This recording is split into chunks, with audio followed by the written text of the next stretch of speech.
Hello and welcome to the show. My name is Scott Bakken. I'm a content creator from Calgary, Alberta, Canada. I also lead a creative community called Socality, where we connect people online and bring them together for face-to-face experiences. We have an incredible membership that allows people to connect all across the world, empowering creators and resourcing you in your creative goals.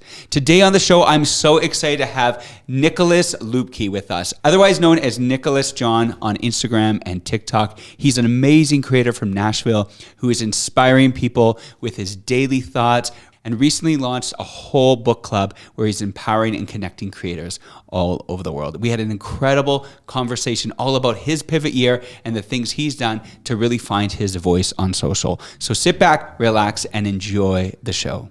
All right, everybody, welcome to the show. I'm so excited. I've got Nicholas John Lupke today with us, otherwise known as Nicholas John on social media. Nick, it is so good to have you here on the show. I am excited. Let's do this thing. Yes, let's do it. I'm so glad when I messaged you, you're like, let's get on this podcast. I was so pumped because you're just someone I've been watching on social media. I just love what you're doing. I love everything about your approach and just the refreshing approach you're taking to Instagram, TikTok, just bringing hope and joy and inspiration and, and cool hair. That's it. Hey, just trying to be like you, man. Oh man, you're setting a good example. Yeah. The hair is the star of the show. Anyway, it's so good to have you here. So for people that are watching, that I know people are watching that are, follow you and just so excited to learn more about you and and just dive into your whole story. But just for everybody watching, listening, where are you from? Where are you based? Where are you living? I live in Nashville. Nice. But I'm from Wisconsin, so okay. Was up closer to Canada. Yeah. But I had to get to the warmth. So Nashville is awesome. It's full of creatives. It's just incredible. Right. So talking about that, you grew up in Wisconsin, like how old? Through college. Yeah, right. So like 22. Wow. Yep. So your whole life kind of in the cold tundra. So you know what I feel. The pain. Yeah. The beauty, but the pain. The beauty, but the pain. And then what was life growing up for you like? What were you doing? What was life like as a kid, as a teenager? It was pretty sports oriented, honestly. Right. Yeah. I was obsessed with football and golf, a random combination that you don't hear too often, but very high impact, low impact. Pretty much. Yeah. Golf was pretty much like my whole life, up until about 18. But started making music around then, and things kind of changed into more of a creative journey. Right. And so growing up, you're doing golf. Like, were you going to pursue that as a career? Was that one of your ambitions? It was for a long time. Yeah. Yeah. I should have played in college, but it was good. It worked out the way it was supposed to, for sure. Yeah. And then so it's so funny because now I'm seeing like golf influencers. You can turn anything into an influencer nowadays.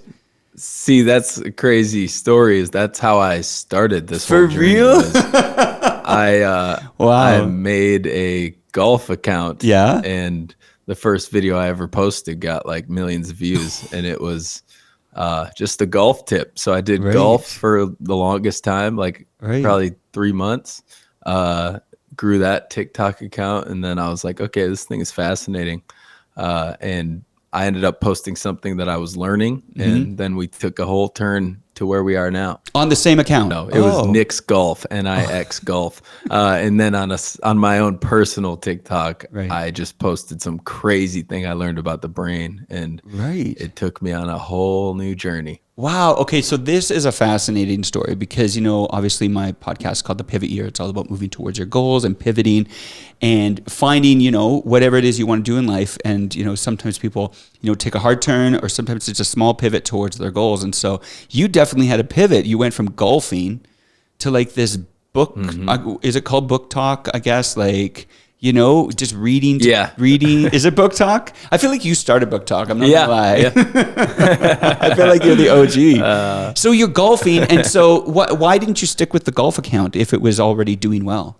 I was just like, what am I doing here? Like, what's the point of this? It was helping golfers, which was cool. Yeah. But I think it was just kind of like a breeding grounds for like figuring out what this whole platform was. Sure. Kind of understanding what the algorithm was and what it responded well to, and just getting a sense of I don't know, what I could do. And then Sure. it led me down a different path. So that's okay. So you're golfing, and all of a sudden you realize, okay, you do this. So what pushed you to like just start reading? Like, you know, you talked about you went from golf and football into creative.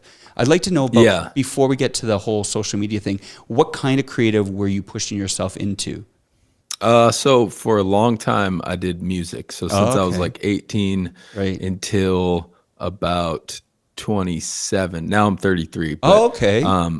I was fully pursuing music, and so Right. that's why I moved to Nashville. Right. Okay. And that was a journey of kind of learning what being a creative was. It was very difficult to make money doing music, so it was really painful at times. Mm-hmm. But I think in that time I learned a lot about, like, you know, finding a way to make a living on the side while still saving my creative energy. And then also that's kind of when I started to do video as well, because I was like, maybe I could make money doing this. It feels like a similar muscle that I'm flexing creatively. I just started trying different things constantly and doing them really for free for people, just to see if I liked them, just to see if it was something that lit me up. So yeah, I'd been doing that for like probably 7 years, and had some crazy stuff. Like I got to open for Mac Miller. I went Wow. on some tours. Yeah, it was nuts. Right. And then yeah, it was going in that direction, but honestly, I just realized it wasn't what I wanted to do. But looking back now, it's kind of clear that, like, I always loved the writing process. I didn't want to be a performer. It always felt weird to me. Um, and so now I just get to write, and I don't have to worry about the music or anything. It's just like I just say the words. It's so much easier. Right. But it was all kind of preparing me for that, I think. Wow. So, you know, you're 18, or 22, you move up to Nashville, and you're pursuing music. And so, you're a starving artist, struggling artist, like, what's it like in Oh yeah. Nashville for artists? Like, I'm assuming it's very saturated. Was it really hard to get Oh your yeah. foot in the door? Like, were you playing with bands? Like, what was that experience like for you? Uh, yeah, it was hard. It was like, I come from Wisconsin, where it was like there was two of us making music, and we both moved here, my buddy Kyle and I. And then you get here, and it's like you tell someone when you're at dinner or whatever, like, yeah, I make music. They're like, oh, okay, cool. Like everyone does it, so it's not cool anymore. And it really, like, puts a mirror on you to, like, ask if you really want it. Kind of, it's really highly competitive in a way. But the thing I love about Nashville is that it's really community oriented. So people do help each other. But it weeds out the people who don't really want it, because it takes 5 to 10 years of working every day before you start getting like your real cuts and all that stuff. So it has kind of a filtering process of like who's really dedicated Right. to this. Right. Yeah, it So was hard though. it was hard. And what did that teach you about yourself, like that whole experience?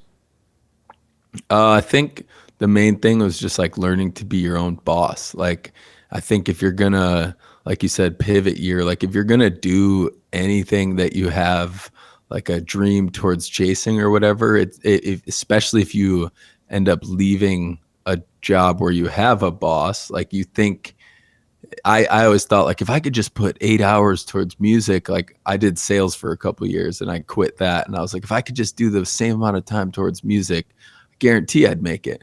But it's harder than that, because you are managing yourself at that point. And so there's this whole kind of element of like learning self-discipline, which still is a struggle at times.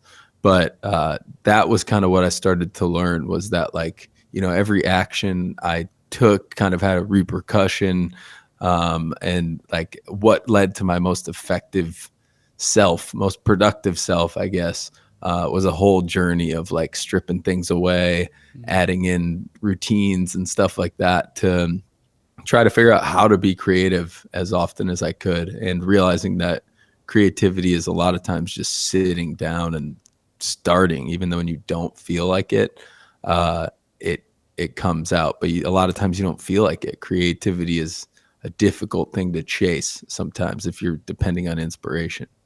So I find it fascinating. You've gone from like, doing, sports into music, into video production, into, social media. And so people are looking at you going, oh, this guy kind of blew up. I see him all over my feed. You're on TikTok, Instagram. But really what I'm hearing is this journey didn't come overnight. Like this, you've been in hustle mode. You've tried your hand on a few things and really found your voice. Do you feel like you are finding your voice or found your voice? Like, do you feel like right now in this season of life you're in, like you've landed, or where are you at mentally, emotionally? Like, are you still pushing through? Yeah. Absolutely feels more me than anything I've done. And it is interesting to just kind of pay attention to the fact that like it just kind of flows effortlessly in a way where like things have started to come to me rather than me. Like music, I always felt like I was just trying to chase it down or convince someone to do something for me or give me a big break or whatever. But it seems like things are flowing to me, but absolutely it was a long journey. And like the reason I'm able to do this podcast with you is because I learned everything about audio from music. I learned everything about video from learning video and doing videos for people. And it all added up to make what I'm doing now. And I think you're right that a lot of times we view it as like, wow, it just came out of nowhere. But it's like 7-8 years I was here just toying around with different audio and video and all that stuff. And it kind of came together in a way when it was like I was ready for it. But I never knew why I was so obsessed with video or so obsessed with music, but I felt like it, it all adds together in God's plan. He's like makes you interested about things for some weird reason. Yeah, no, that's amazing, because I think there's so much frustration in creators because they see somebody doing something, and there's so much like saturation on, you go on Instagram, TikTok, and there's cinematic video, there's like, funny skits, there's so much different styles. And I think people sometimes get frustrated because they don't know their lane or can't find that pocket. And it's interesting to me that you found your pocket. Now you say things are coming to you. I feel like that's such a natural way. And I feel like if creators are out there frustrated, finding your lane, finding your voice is definitely the sweet spot. And I know that you found it because everything you do, when you talk to camera, just feels so natural. How does that feel for you when you're talking to camera? Like when you're doing your videos, like how are you connecting so strongly with your audience? It's, thank you for that, first of all. But it's really just like, my method is like, I just set up the camera and I like kind of let it come to me. I don't need to get it in one take. I will chop it up if I need to, but it's more about like, if I have a thought that's like related to what I read or whatever, like I'm going to kind of keep working it out until it feels like I said it in the most effective way to like reach someone's heart or whatever. It's just like sitting here and kind of feeling, not trying to like act it out or anything. It's just like, it's so hard to explain. It's like, what is my, I'm just trying to be as raw as possible and like say what the passage makes me feel like in an honest way, I think is the biggest thing that I try to do is like, if I'm struggling with something that I read about, like, I'm not afraid to say that because the last thing I want is for people to think that I'm this like perfect dude that like has it all together, because that's far from the truth. I'm just on this journey with them trying to figure it out. And that's kind of how I position myself. Like, I don't want to come off as a guru or any of that. So it's much easier for me to say things because I know how the other person's feeling because I'm the same way. So it's just like we're in it together kind of vibe versus I know everything, listen to me. Yeah, no, that is the approach, because the relatability, I think, is the strong point, because the guru thing is almost talking to, or, like I'm going to pass on wisdom. But I do feel like when you share, it's very invitational. and it feels like people are learning with you and you're learning with them, which I think is the key, because we're all figuring stuff out. Just because you have a lot of K's behind your name or a lot of followers doesn't mean you have more authority or more wisdom. And so I think that's the relatability that you're bringing is what's connecting people. So let's just talk about your creative process, because I think I'm interested in that. So are you getting up in the morning, you have a thought, you think, I'm just going to pull, what are you recording on, first of all? Are you using your phone? Are you using what's your setup like? Yeah, I'm a big fan of keeping it, for this at least, keeping it as simple as possible for me, just because for my stuff, I feel like it's much more about the information than it is about the aesthetic. So I try to keep myself from overcomplicating it, because music felt like it was so complicated to like get a finished product. Like I want to make it the opposite. So I do it on my phone, cinematic, natural light. That's it. Wow. Amazing. But, yeah. And are you throwing it into an app? Like where are you editing it? DaVinci Resolve. I just airdrop it to my computer, chop it up, add a LUT that I like, and add captions, and then it's done. But easy. Yeah, it's yeah, it's true, because I was talking to Chris Howe about this, and we were talking about how you can do crazy cinematic, but at the same time, if the message is more important than the method, and you want to get quick to market what you're feeling, what you're saying, what's going on inside of you. So the phone to DaVinci Resolve. And are you posting it that day? Like, what's your creative process like when you're getting up in the morning? You're thinking, okay, like, walk me through your day. Like, are you doing it just like, I got a thought, I've been reading a book, or you're just like, what's your daily routine like? Yeah, I wish that I woke up with a thought like that every day. I think, for me, I know a lot of people batch content, and I think that that's great. I wish I could do that, and I have done it at times, but I try to just like get up, get my mind right in some way. Like I do a lot of, reading the Bible, going to the sauna, going to yoga, cold plunging, like, the classic self-help routine. But it gets my mind in a pretty good spot. And then sometimes I have something that I'm going through that like I want to express in my own words, which is my favorite thing to post, but it's kind of rare for me to feel so clearly about like a lesson I'm learning. Those come every couple weeks or so. But other than that, like it's reading. I just try to read in the morning, and usually something blows my mind in these books. And I do like kind of have a little divine feeling behind it, because I get so many messages that are like, this is exactly what I needed today. Like I have a little sense of like, it was meant for today. Like it came to me today for a reason, because people needed it today. So maybe that's just a, rationalization for procrastination. But I like to think that like there's a reason something's hitting me on a certain day, so that I can share it. But it's pretty simple, man. Like there was definitely a time where I was really hard on myself about like, I need to have a video done today by 10:15 or whatever, and posted at 11. Like that was a mentality I had for a while, when I was like kind of obsessed with this idea of growth, which I'm sure we can talk about, like how that can pull you in if you aren't careful. But nowadays I'm like much more lenient on it, and I don't really force myself to be held captive by the need to post. But it's kind of a tug of war a little bit. It is a creative struggle for sure, because there's that whole push pull, and I know that it's like if you're off social for like 3 days, you're like, oh man, I need a post, but the world's moving on. But we have this sense that it's all, everyone's just sitting there waiting on their phones for a new post. Yeah. But I like this process. So you're getting up, are you an early riser? Or are you like someone who's like jazzed up in the morning? Are you like a late night guy? I go through seasons, man. I really do. Sometimes I'm a night owl, like working on stuff, and then sometimes I love to get up early. But right now I don't know. I'm feeling a little lazy these days. Yeah. I'm waking up at like 8. Yeah. But it's Yeah. seasons. And then you grab your coffee. I'm assuming. I hope you're a coffee drinker.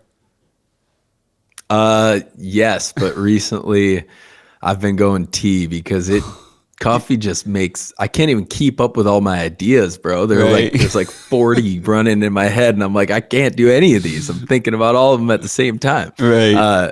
So yeah, I choose my coffees wisely these Right. days when I really need it. Yeah. And you're hitting the cold plunge and the sauna, which I love. You got to do those things, keeping yourself grounded. And then you're coming home and you're turning on your phone and you're just giving yourself permission to talk. Is that like, how long is that process? Is it an hour? Is it half an hour? Like, what's that look like for you? Because I know a lot of people, when they turn on the camera and they start talking, they just feel pressure or fear. What is that? How do you ease, like, what kind of space are you giving yourself just to like get it out? Yeah. So I didn't mention that. So the first like couple years I was in Nashville, I was working valet and like all these crappy jobs, driving Uber. And then I somehow fell into acting. And so I got to do that for like the past 8 years. I still do it, but I act in a ton of commercials uh, and at first I was shaken. I was scared out of my mind. I was so nervous, like sets of like 40 people for like a national commercial. I'm freaking out. There's so much pressure. But now I don't feel it at all because I've done it so many times. And so for me, filming on a phone is like so easy just because of all the reps that I've done. And it's not that I was that way to start. It was just reps. And, I was almost thrown into the fire of like these national commercials with so much pressure and all this. So for me, I set up the camera, place it looks good, or even hold it. And I usually just record the file, or the length of the video is usually like 5 to 10 minutes of recording where I'll if I don't like how something sounded, I just say it again and I just kind of work my way through it, like chunking my way through it. And then usually I will try it again because I've like kind of made the thought in my head like more concrete, and I'll try it again. And it comes out a little more effortlessly because I know kind of what I'm getting that day and what the message is going to be. But usually it honestly takes me, like, the whole process is like 30 minutes. Right. So I edit and add captions and then just throw it up immediately. So and go viral. It's yeah, I don't know. It's a weird. Yeah. It's cool because music, it would take 6 months to release something. You work your butt off on it and then no one cares. And then this is like, I work on it for 30 minutes. If it doesn't work, that's fine. Like, it only took me 30 minutes to take me 6 months to finish this song. And that, I guess that's the thing about social media. You talked about like how we can get caught up in this. And I think the one thing that you've mentioned, growth or even virality of it all, is we can get caught up in this. I mean, it is called Instagram, this instant, gratification. How are you keeping yourself grounded in your growth trajectory? And what are you doing to just keep yourself, I guess grounded is the question. Mm-hmm. Yeah. Absolutely. Yeah, that was a big thing at first. Like, you really get caught up in it. I don't know. I really don't care who you are.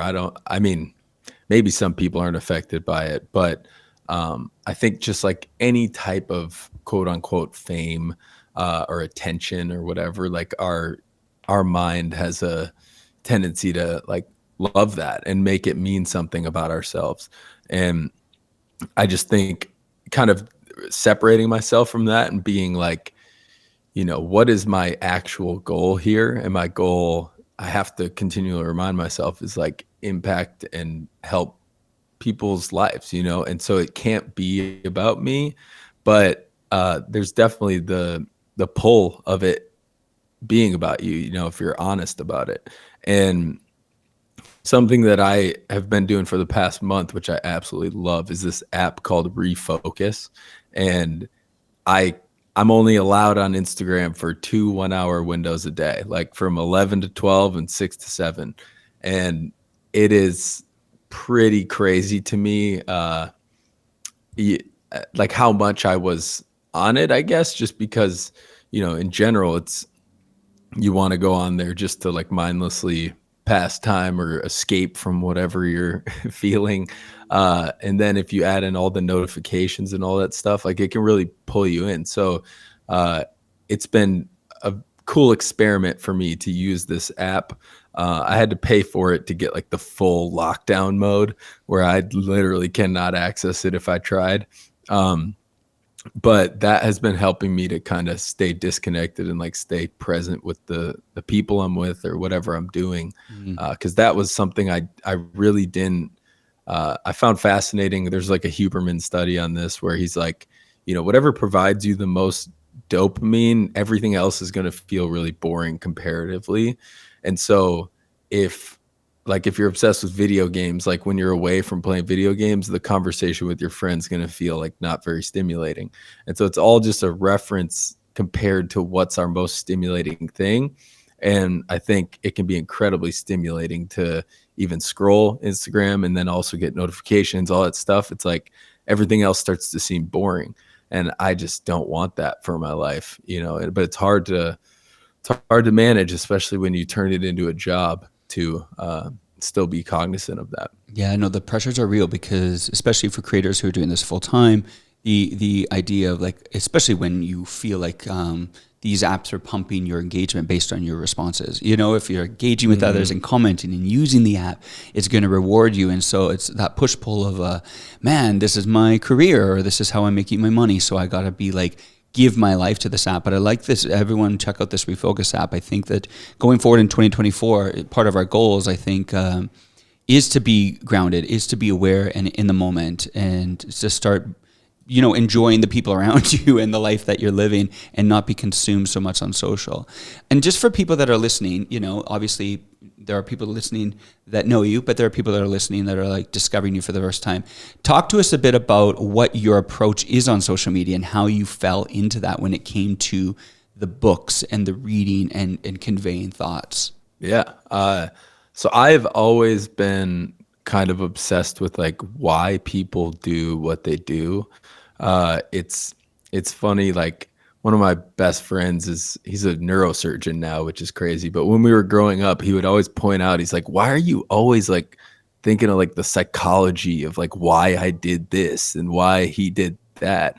And like, I always thought it was just funny. Like for some reason, I'm always looking for like, what's the motivation for someone to do something? Like, is it something from their past? Is it something like, I don't know why my brain does that, but I just am obsessed with learning more about that.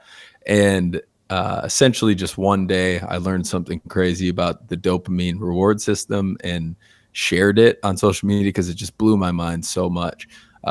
And that one went viral. So I was like, maybe other people care about this like I do, and that was the simplest explanation for just how it started.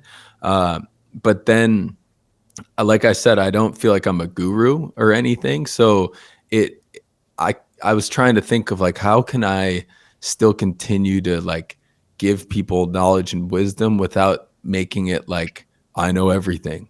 And so one day I was just like, maybe I could just read this passage from a book and then just expound upon it or expand on it. And that's kind of where it started. And it's kind of been my shtick, it's like what I do. But I really love it because it's led me to starting a book club with, there's 2 different book clubs during the week that I run. And that has been like the most fulfilling thing I've ever done. Right. Just seeing people find this community of like-minded thinkers and stuff. But yeah, it's been crazy to just like, I just started trying things and then it worked and then I just kept doing it. Right. And that's not always the case. Right. But, no, yeah. Which you've learned through your journey. You've done a lot. You put your hand to things. So when you've always been an avid reader, like you've loved to read ever since you were young? No. Oh. Not at all. I hated reading when I was in school. I hated reading about things I didn't care about. Like I was just like, this is dumb. I did like psychology classes though. So that was kind of a hint, but I never got that hint. And then when I moved here, like I said about like trying to become your own boss, like I became obsessed with like, why am I having such a hard time like disciplining myself? Why am I having such a hard time doing what I want to do and said I was going to do yesterday? Why am I having such a hard time doing that? And so I kind of started with like YouTube videos, like these, like Les Brown and all these motivational guys. And I'd just be running on the treadmill. I'm like, yeah, hell yeah. Like, that's true. I need to get up and grind. And so like, I got kind of obsessed with that. The grind. And then,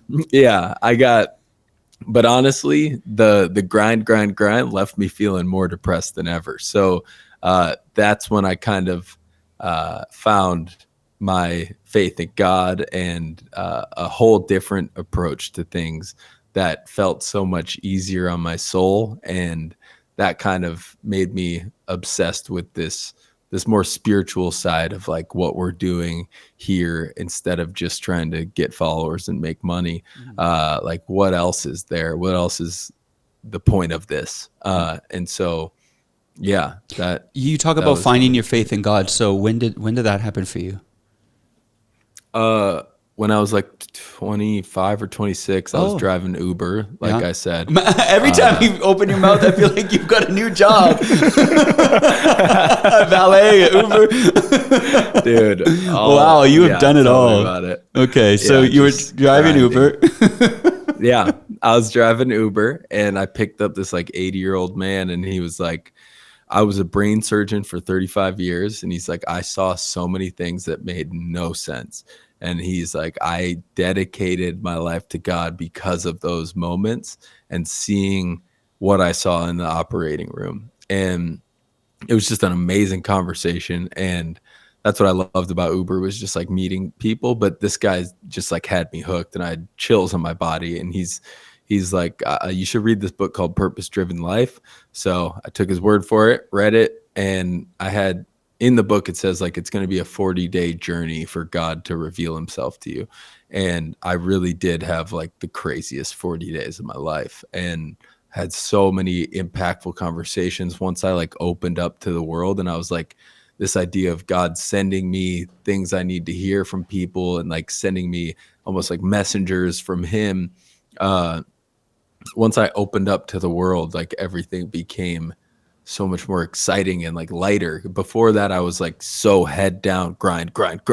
I need to be successful. Like, I was just not open to the world, and I just felt how different that was. And so that was just like the spark of following this and following God. But yeah, that was the start of it. Wow, what a crazy story. Like, that's so cool in that moment when you're least expecting it. And how that come from a doctor, because doctors are so like, mind focused and scientific. And so that must have felt even more empowering, I can imagine, coming from his stories. Wow, that's crazy. So that what you do with creative, you share your faith. How does that feel?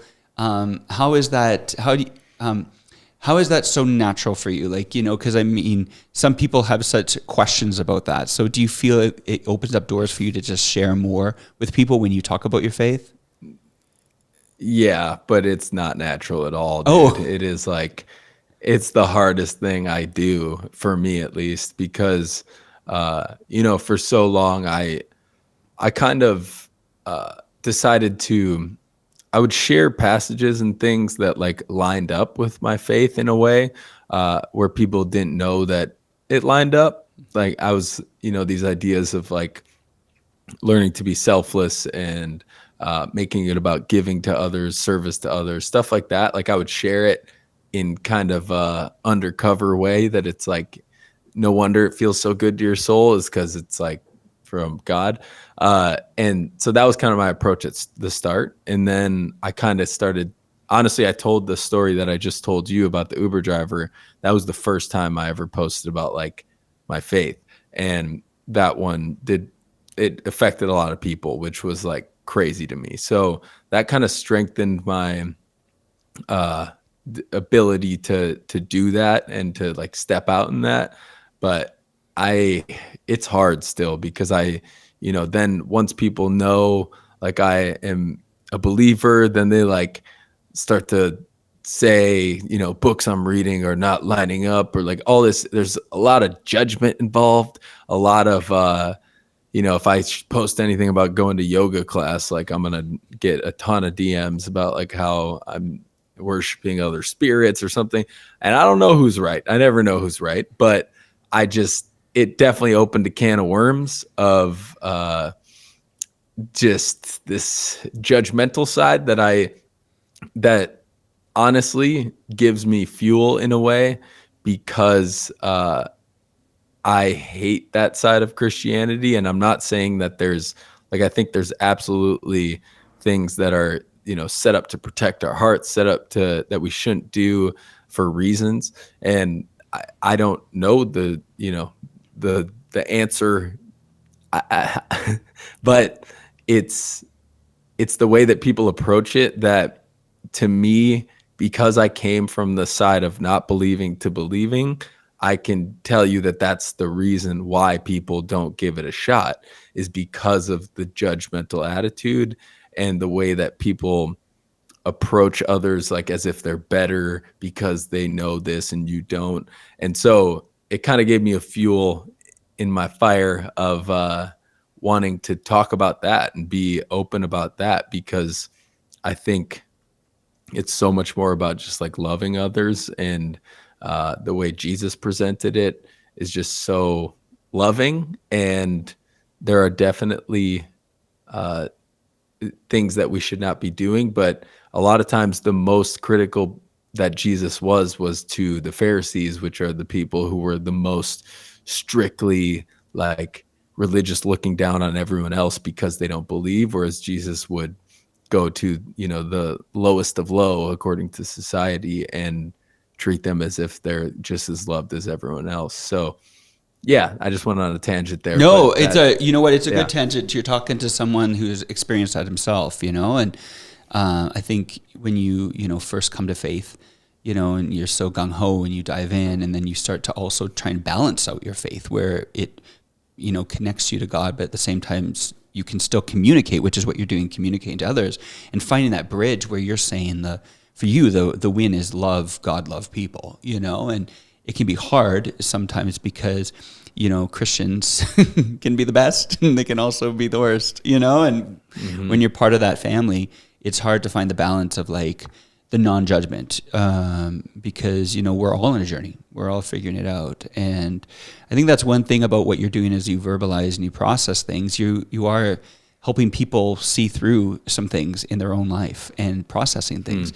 And, sometimes people aren't open to those conversations because the moment they think they're open to something, they think that they're, getting too playful with some ways. But I think you have to have some pretty candid, transparent conversations to help you find out, where you're really at in life. And I think what you're doing is awesome. So I hope that those judgmental comments don't steer you in the wrong direction, because I think if you're touching some nerves in good ways and bad ways, and sometimes it's good to be, disruptive.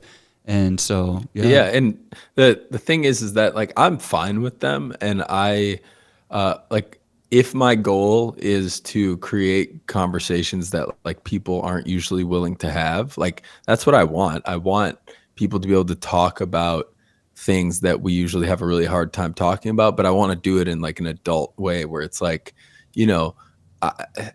I come from the stance of like, it's really hard for us to know like who's right, like who's quote unquote right. I choose to believe it because it's been an amazing ride and I absolutely believe in Jesus and God and all of that. But I want to hear what others have to say as well. And I want to do it like an adult. Like I'm not going to like just pound down their throat how wrong they are and I'm right. I just want to have a conversation and open up that conversation to make it okay. So like the critical comments are fine. If you view what I'm doing as wrong, like I'm fine hearing that. It's an adult conversation. Like I can decide what to do with it, but you can say it. That's fine. But I just want to open up that dialogue between everyone talking about things we avoid. Yeah, no, I think that's the key. Because people bury their emotions, bury how they feel about things. I'm always like, whenever someone has a conflict with me and they come to me like, I was nervous to approach you, I'm like, just if you don't tell me what's going on, I can't do anything with it. You know, like I'm not a mind reader. Like I love a transparency. I love open conversations. I love being real with your feelings, because to me, getting to the truth is really important. And I can't do anything if I don't know it. But because I'm a straight shooter, like if someone says something to me, like I'll just say what I think back. But I think that that's the way it should be. Like I don't want to hide things or play games. And so to me, the best relationships come when people are able and willing to have the most real conversations without offense. Because I think the moment you open up your heart and be like, just give it to me straight. And when they do that, I can do something with that, you know, at least we can move from here. I can't do anything with, you know, unknown feelings, you know? And so I love how you're digging into people, bro. Keep doing the yoga. Keep doing the yoga. It's good. It's stretching, you know, it's just, you know, downward dogs, right? It's just getting us limber. And so for you, with your faith, what strengthens your faith? Like, how are you strengthening your faith each day? Yeah. So I'm a pretty skeptical, logical guy. So recently it's been incredibly impactful for me to I watched the movie and am reading the book Case for Christ. That is like factual, hard evidence, as if we're in like a courtroom, like prove it that Jesus actually died and rose again. That's the stuff I want to read. But also, man, the biggest thing, and it's related to that doctor, the Uber driver. Some people hate on this, but like near-death experiences have been blowing my mind. And I just always see patterns in things, and the patterns are too obvious to ignore for me, that like all these people experience such a similar thing when they die for a short amount of time and then come back, that to me, it just strengthens so much the fact that there's an afterlife, and like the way they describe it is just like pure love and acceptance. And like, I think that that's what we're aiming for here. And we're not at all perfect at it. I'm not even close. But that I kind of just look for evidence from today's world kind of explaining or validating those beliefs, I guess. Like Case for Christ was absolutely monumental for me. I didn't know there was a movie. I didn't know there was a movie. There's a movie? Oh, man. Yeah, I was crying, bro. Okay, I'll watch the movie. I didn't know there was a movie. It's great. Wow. You know, it's interesting. I know we're going to get back to the social media thing, but I do think faith is so important. And as I've aged, you know, and grown, your faith does go through tests and trials and questions, you know. Sometimes we got our son he's only 6, and he really wanted a Bible for Christmas, and a Bible in slippers. I'm like, you're an 80-year-old grandma. You want Bible and slippers at the age of 6? Okay, so we got him Bible and slippers. Like, all right. Anyway, I've been reading this Bible to him, and some of the stories as I'm reading, because it's like a kid's Bible, and some of the stories, like the animation, but then like the stories are so intense in the Old Testament. I'm like, kid, these stories aren't matching up with these nice little cartoon drawings. They're so intense. And as I'm reading it, it's like, wow, like this is kind of hectic, you know? And I mean, I know these stories, but sometimes you go through these things in life where you're like, okay, sometimes it's so easy when it seems to make sense, but then there's other times when you're just like looking at it through a different lens. Because when you're reading it to a child, sometimes their eyes are like, okay, why is Abraham taking Isaac and sacrifice? Like, what's going on here? Yeah. You know, and it's like, let's just skip to like the night. Let's go to the next part, you know? And it's so hard sometimes. So how are you processing things that feel like they make sense, they don't make sense? Like, you're just like, looking at, you know, do you know what I'm saying? Do you know what I'm saying? Question. As you age, yeah. because when you first believe, you're like, I believe, but then you get to the point where like, let me think about that. Yep. Because you're a thinker, you're an analytical guy, you know? Yeah. It's too much sometimes. Sometimes I just really am, I just wish I was like, just present, walking around, living my life. Like, I believe, it sounds so much easier, but, it definitely gets tested like weekly. It feels like, where I'm in this headspace of like, I'm so sure. And then I go to this headspace of skeptic, and just wondering, do I really believe this? And that's where like conversations with the community I've built and the friends that I've built has just been, that's been a pretty integral part for me, to just be a part of a group that we just discuss it, and we discuss it openly. Like, is this really real? Like we're okay with asking those questions and talking about what we've been through, and it strengthens my faith in a way. But I get it, man. I constantly am, I'm like, I wasn't there. I didn't see this. Like, I only have my own experience. And that's really all I have to draw on. And it is, even when you read through the Bible, it's very obvious that as humans, even if God shows up in an amazing way, like if you're looking at the disciples and the stories with Jesus, like he performs a miracle and like 2 hours later, they're like doubting, like they're forgetting. And he's like, why don't you have faith? Like all the time. And so he can show up in the craziest ways ever. And then like 2 weeks later, I'll forget. And so I don't know. It's just the human condition. It feels like, it's such a good reminder, which is why we always need to remind ourselves, right? You know, reading daily, thinking daily, keeping a journal, like writing down the good things, you know, of that happened, and stories, and, you know, and testimonies, and encouraging your soul. It's so easy to forget. So I think that's important. So we're talking about, you know, the pivot year, and man, like I said, every time you open your mouth, you got a new job. Like you've done everything, you know, which I think, you know, what I think is really incredible at that is, I remember someone saying to me, with what I'm doing, he said, you're uniquely qualified to do what you do. And I think that's because of all the things I went through, good, bad, ugly. You learn stuff about yourself. You learn stuff about others, you know, and you do it in those moments. Like I've worked at a thrift store, like you know, like in the back, like pulling apart garbage bags and sorting clothes. Like I've worked in retail. I've done, you know, mowed lawn. I've done lots of jobs, you know, as a kid, I've always worked, you know, and I think that you learn so much about yourself, and it develops you into who you are. But you've done valet, Uber, all this stuff, and now you've landed. But in your pivots, you know, what has been the hardest thing for you? You know, you're doing golf talk and all of a sudden you're in book talk. What was that pivot like for you when you were like, am I going to fail? Is this going to be successful? Or can I handle another motion, going through the motions? Like, how did you encourage yourself to pivot? And what was that like for you until, you know, in that moment? That's a great question. And first of all, like podcasts are so hard for me because you started talking about like thrift store and then your journey. And like now all I want to do is hear your whole story to like how you got to where you're at. So this is weird for me because it's not like a normal. Yeah. Sorry for throwing that at you. Conversation, but no, I love it. I want to hear the whole story. We'll have to have part two. But yeah. Okay, let's do it. Yeah. But yeah, so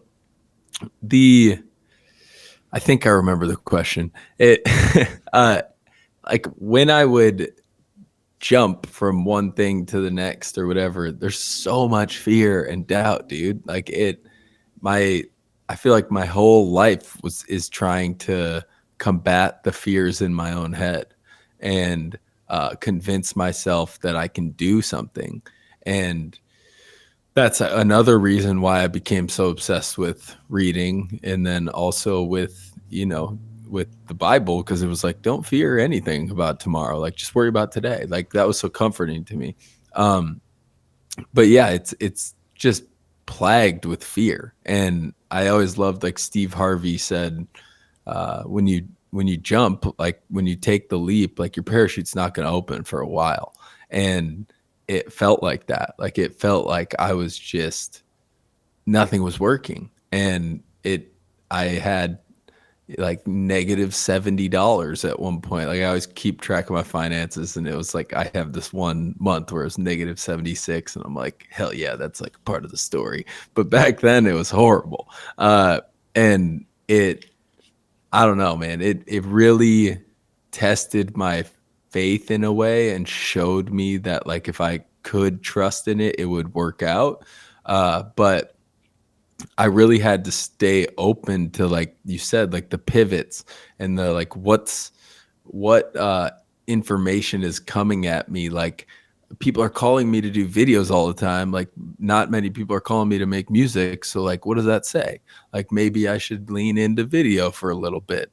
and like listen to the like demand from other people or how people are reacting to certain things, that would help me determine where to go next. But it's hard to be that flexible with like your path. And I'm sure you've experienced that in some way, to like adapt to what's working, for a better sense, or in a sense, but just keeping your mind open to the possibilities, I guess. Yeah, no, I think for creators and people listening, you're on a trajectory in life, and you're doing this thing, and sometimes it's working, or sometimes it's just like frustration.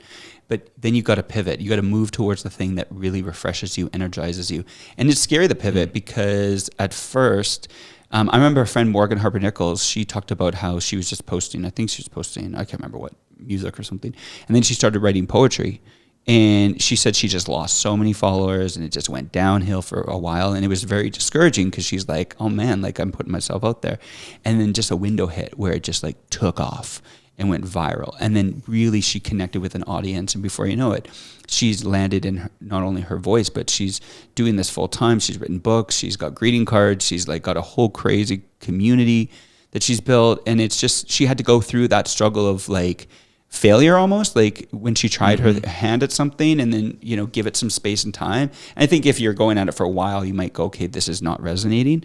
But she gave herself that space and time. And I've always remembered that story about how she did that. And then it landed her inner, like you had a little bit more crazy success right away, because you went from like not right away, but from the golf talk to the book one. And then it kind of resonated, and you kind of got that juice. Now you took There is one thing I thought of while you're saying that. Okay. Sorry, I don't mean to cut you off. No, but you're it's super, super similar. But I was worried about that same thing. Like you said, how she was making music and then changed to poetry. Like I had music, and I had like a very small following from that, or like people that cared about that. And so I was so nervous about putting stuff on that Instagram. And I was like, people didn't sign up for this. Like they didn't sign up for self-help books or whatever. And so I was doing it on TikTok, but I refused to do it on Instagram.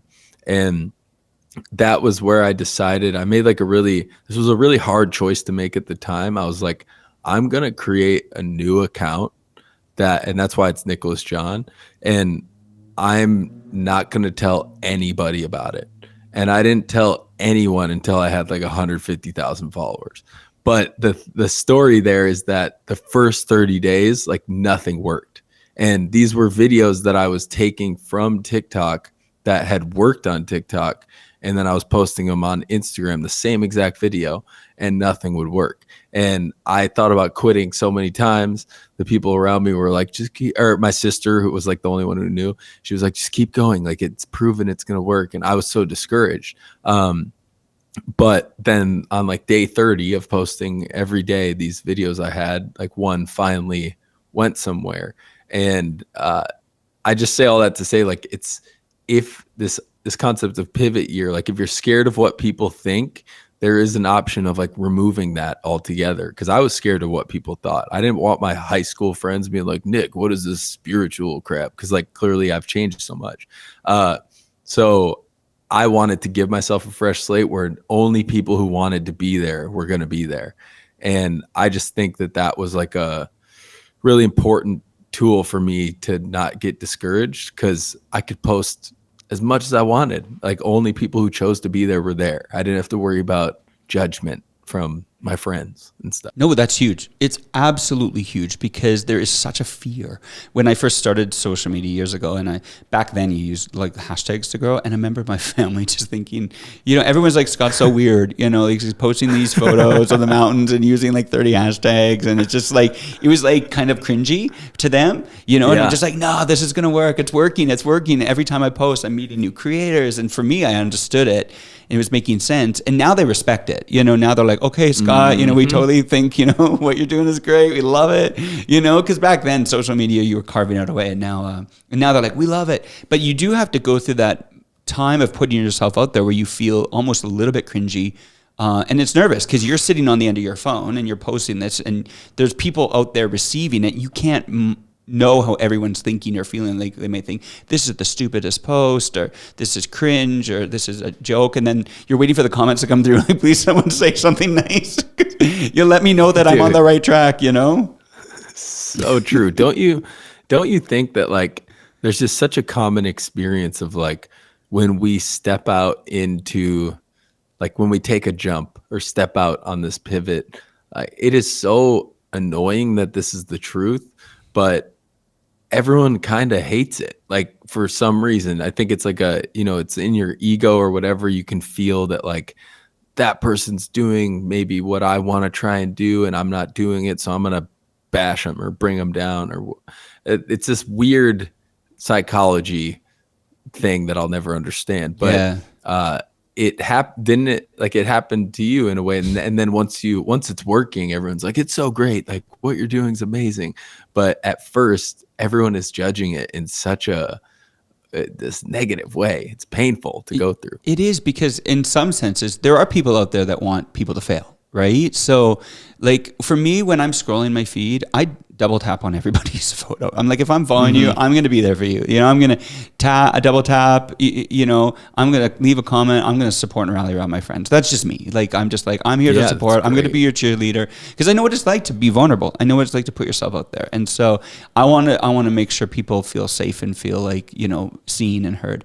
But it can feel like not everybody is always in your corner, and not everyone wants you to succeed, because for some reason people feel like if you succeed, I can't succeed. And it's like not the truth. So true. At all. Like, I mean, for you to grow on social doesn't mean I can't grow on social. For you to increase your voice doesn't mean I can't increase my voice. But sometimes people feel like, man, when you hit your pocket, people don't like to be left in the dust. I think that's what it is. They like, you're moving on without me, but it's like, I'm not moving on without you. You can also move on. You can find your voice, and I'll rally around you and cheer you on. As long as you're doing what you love, like that's all that matters. And so you're right, though. There's this sense of like, and social media, it's not easy because it's like, this popularity contest all the time. It's like, and someone's going viral. Like I'm just like, and they screenshot their insights. I'm like, that's awesome. Like good for you. Like an algorithm pushed out your content. Yeah. Woohoo, But I do think that with creators, one of the things that I really believe in is just support each other.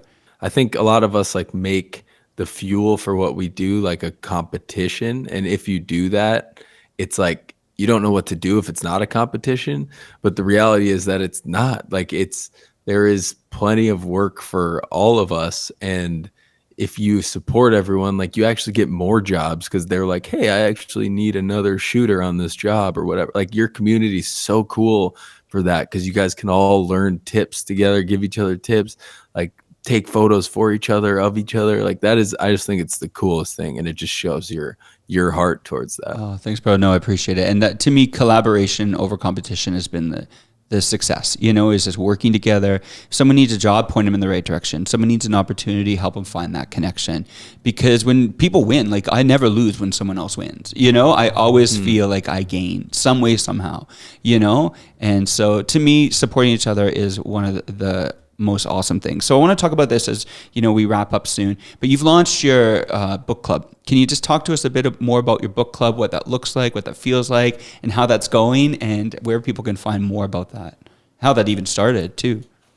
Yeah. So the book club has been one of the coolest experiences of my life, but it's relevant to this pivot year thing this pivot year idea, because it was just an idea. Like it was my sister, who's such a guide for me. Like she knows what's going to work before I do. And she was like, what if you started a book club? Like, what would that look like? And I posted a story. I was like, would anyone be interested in this? And a bunch of people were. So I was like, all right, let's try it. And I was scared, so scared to do it, because it was, over Zoom, like 150 people. And we're going to have like breakout rooms. And like I said, like, I don't view myself as a guru speaker or anything like that. And so I was so nervous. But the cool part about it was that it attracted such a specific type of person. And there is like a monthly payment. So it filtered out people who were serious about it and weren't. But it was just such a unbelievable community. And I've realized that after the first night, like for the last 15 minutes of our like 2-hour session, people were just like pouring into me about how amazing this was. And I just like, I left feeling like I was on drugs because I was so scared. Like I had so much fear and I had no idea what was going to happen. Like going into it, I was going to have everyone answer like 15 questions. And my sister's like, just do 2.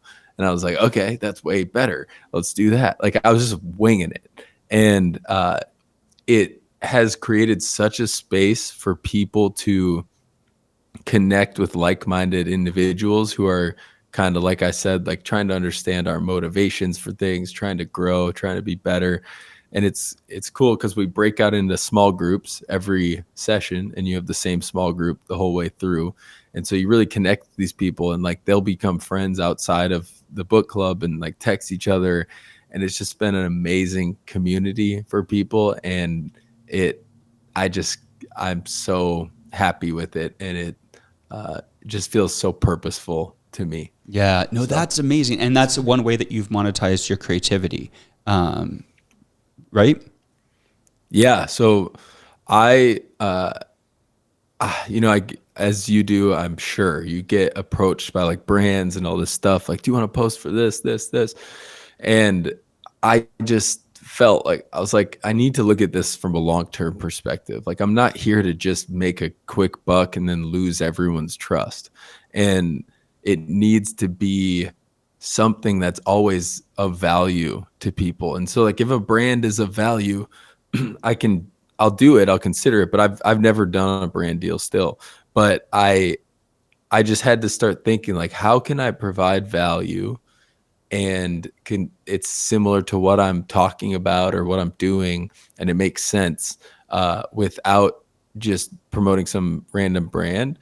And so yeah, the book club was the first idea, and that's like a monthly membership. And then, and I really feel like the people are getting what they're paying for. Like it's only $7 a session. Like it's really worth it in my opinion. And then I also created a journal that's just about like gratitude and spending time with God in the morning and asking how you can show up with more love and joy, like Jesus says to, and like he did. So I just am creating things, trying to use my ability to create to monetize it, just because I want it to be much more long-term than of course. A quick buck. No, and I think that's the right thing to do. You know, like people, creators say, how do I get paid for what I do? You know, and it's like, you know, use what's in your hand to fulfill what's in your heart, you know, and you had something in front of you. You had a passion to communicate with people. You had thoughts and ideas. You have a passion for books and sharing that. And then the idea of like bringing people together around like-mindedness, around that common goal made sense. And now you're monetizing it in a way that feels authentic. It feels real. You haven't had to lose any part of your identity. In fact, you've elevated it and brought more authority into that space, and you're impacting people's lives. I couldn't think of something better, and so for creators out there listening, it's really about connecting your passions and your skills and your abilities. And you hear Nick's story about how he did Uber and valet. He's done it all, but he's landed. And I think you've landed because you found it and you've leaned into it, and you leaned into it with a risk and fear, and you pushed through, and you had people like your sister. And I think that's so important to have community around you, the right people around you, encouraging you in what to do. And so it's awesome. So for the book club, now I guess a natural question would be, do you want to write a book?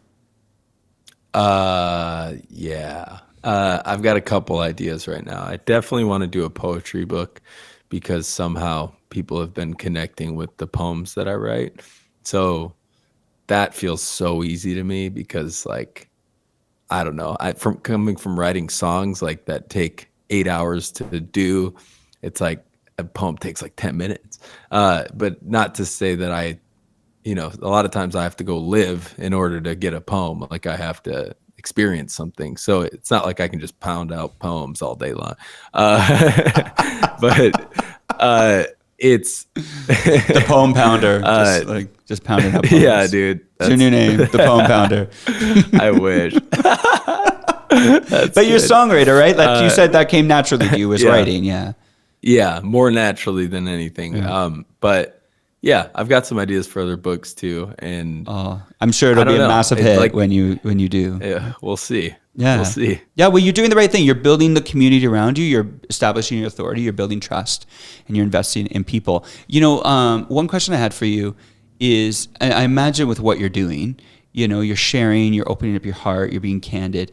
Are people coming to you with their problems? Like, are you feel like you're being a bit of a counselor? And how are you mitigating through that? How are you feeling like, oh man, I'm not a counselor type guy? Like, how are you not getting emotionally connected where you shouldn't be? Wow, that's a good question. So at first I was responding to everything, and because it has increasingly gone up, like the DMs and all that stuff. But yeah, I really don't look at them much anymore. And it's not that I don't want to be there for people, but it's like, it was overwhelming as heck, and it would like affect my day big time, and it would like just pull my focus completely away from what I was trying to do. But there are definitely times where like I'll open them up and I'll see some things and I'll send like a voice message, like a prayer or just like word of encouragement or whatever. Like I want to be there for people, but I have to like set a little time window to do it if I'm going to do it. But yeah, man, it's there's some heavy stuff that people will send, and I get it, because you're just looking for help or an answer or like some encouragement. And I wish I could do it for everyone, and maybe I will hire someone eventually to like sift through those and be like, hey Nick, can you respond to this? Like, I'd love to do that, but it's hard to do all of it at once. Mm-hmm. Yeah, social media can be demanding because you put yourself out there, but you yourself have needs. You yourself got to be filled up and fueled up and invested into, and sometimes you just don't have the answers. And sometimes like the best thing you can do is just like send a word of encouragement. But it is hard when people reach out to you because they think that you have the answers, especially with what you're doing. You're creating such a safe space of conversation, and so people naturally feel, I imagine, wanting to talk to you, and then get not dragged into, but you get involved in a situation that might be beyond where you can really help. Absolutely. Yeah. Bro, this has been an amazing conversation, and I want to thank you for joining this. Life's a journey, and I love what you're doing about how you're walking through people processes, conversations, and self-discovery. And I love how you're using your platform. I love how you're using social media, cultivating spaces of encouragement and inspiration, and it can be such a place of toxicity or even selfie culture or thirst trap. You're using it to make people better, and we need more people like you. Dude, thank you. And right back at you. I just love your heart posture towards all this, and just trying to uplift people and other creators. And I just feel like that is clearly your role of being the guy who realizes we can all win. And I think it's a beautiful way of coming at all this. So thank you for having me. And of course, everyone go follow Nicholas John _ right? Nicholas John _ we'll put it on the screen. Everybody can go find you, follow you if they're not following you already. So anyway, thanks so much for joining, and we appreciate everyone. Thanks for watching. All right, I hope you guys enjoyed that episode. Nicholas is an amazing creator, and honestly, Nicholas is an awesome guy, and after that, you can see certainly worth the follow. If you guys are enjoying this show, there's so many ways you can help me spread the love. Obviously, leave a comment below, share this video with a friend, listen to the podcast on Spotify or Apple Podcasts or wherever you listen to your podcast, and always give me a follow. Or you can also watch and enjoy another episode. Thanks again for watching, and I'll see you on the next one.